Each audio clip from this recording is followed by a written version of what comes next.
Nous allons poursuivre la création de liens en créant ce qu'on appelle des images maps, c'est-à-dire une carte image, donc c'est-à-dire une image qui va être active sur certaines zones.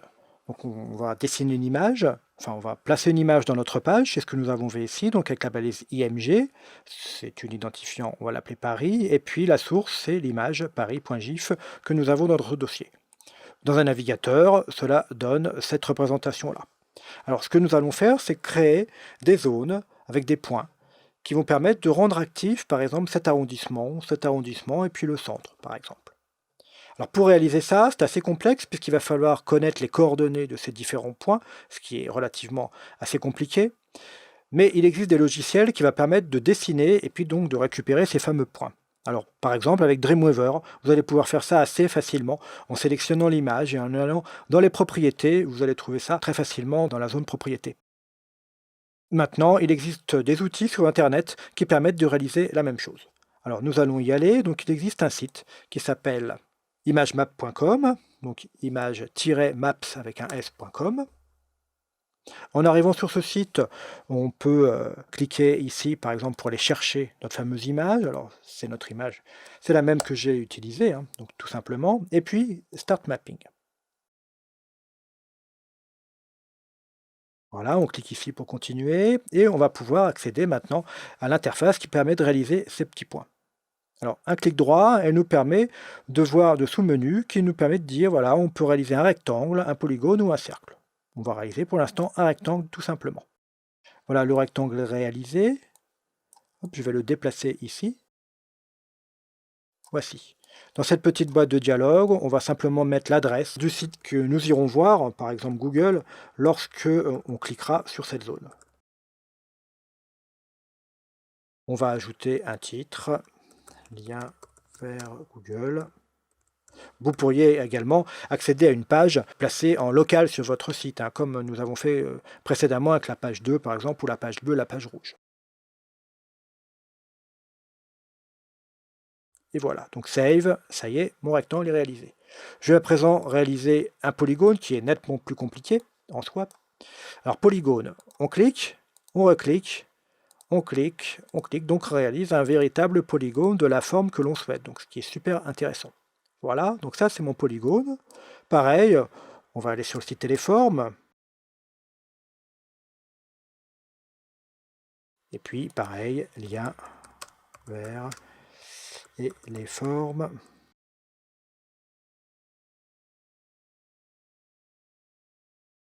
Nous pourrions ainsi, donc save, créer encore un autre polygone.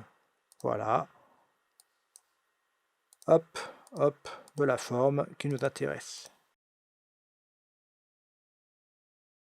Et voici. OK. Donc allons sur site gobelin.fr et puis lien vers Gobelin.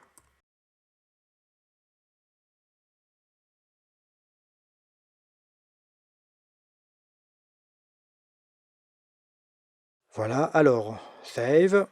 Pour pouvoir récupérer le code, nous allons cliquer sur Get Code. Voilà. Et dans l'onglet qui s'appelle HTML Code, nous avons dans la partie inférieure, en fait, tout le code qui nous intéresse. Alors pour l'instant, il paraît très compliqué, mais vous allez voir, on va le simplifier. Donc je prends tout, je copie, et je reviens sur ma page. Alors pour l'instant, je vais le mettre dans la partie inférieure, coller. Donc ça fait beaucoup de texte, mais on va s'en sortir. Alors l'identifiant, donc là il s'agit de mon image. Donc l'image, moi je l'ai déjà écrite là. Donc je n'ai pas besoin de la réécrire une seconde fois. Qu'est-ce que nous dit cette image lorsque l'on fait un petit peu de ménage là-dessus? Donc ça c'est la balise image. Nous dit l'identifiant de l'image, c'est tout ça, la source. Bon, elle est sur ImageMap, mais nous, elle est déjà en local, donc on va utiliser notre propre balise IMG. Border, etc., tout ça, on n'en a pas besoin. Nous avons besoin de UseMap. Ça, c'est important. Je coupe et je colle. Tout le reste, on n'en a pas besoin. Bien. UseMap, c'est un peu compliqué, donc on va l'appeler ma map, tout simplement. Voilà. Alors maintenant, Une image map, c'est constitué d'une image, ça y est, nous l'avons, d'un attribut qui s'appelle useMap, qui fait appel à des coordonnées. Coordonnées qui sont dessous, et c'est la raison pour laquelle nous sommes allés sur ce site. useMap, ma map, il va falloir le relier à ça. Map, name, c'est ce fameux nom que nous avons supprimé, et qui est remplacé maintenant par ma map. Attention, là on a name ma map, et là on a useMap dièse ma map. Le dièse a la même utilité que dans les exercices précédents, c'est-à-dire on lui dit on reste sur cette page et on va chercher quelque chose qui s'appelle ma map. Alors ensuite cet identifiant nous n'avons pas besoin. On va simplifier tout ça. Par contre, à cet endroit-là, nous ne supprimons rien. Les 3 ou 4 zones d'AREA sont des zones importantes. Donc là, nous avons le lien vers Google. Là, il y a une zone map en trop. C'est un moment où j'ai dû cliquer qui va me créer une page supplémentaire. Donc là, lien vers Google, c'est ce que nous avons fait. Lien et les formes et lien vers Gobelin. Nous avons nos 3 images map. J'enregistre et nous allons pouvoir tester directement dans notre navigateur. Je reviens sur ma page. Alors pour l'instant, vous voyez, ici, là, il n'y a rien. Là non plus, là non plus. J'actualise. Ça y est, il y a effectivement le lien ici, le lien là, et enfin le lien là.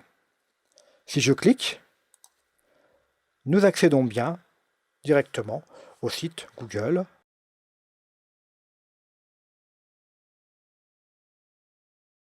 Ici, et les formes.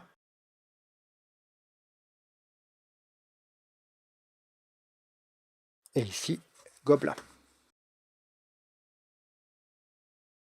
Donc voilà, nous avons réalisé ce que l'on appelle une image map, donc c'est une carte image, ce sont une même image qui comporte plusieurs liens.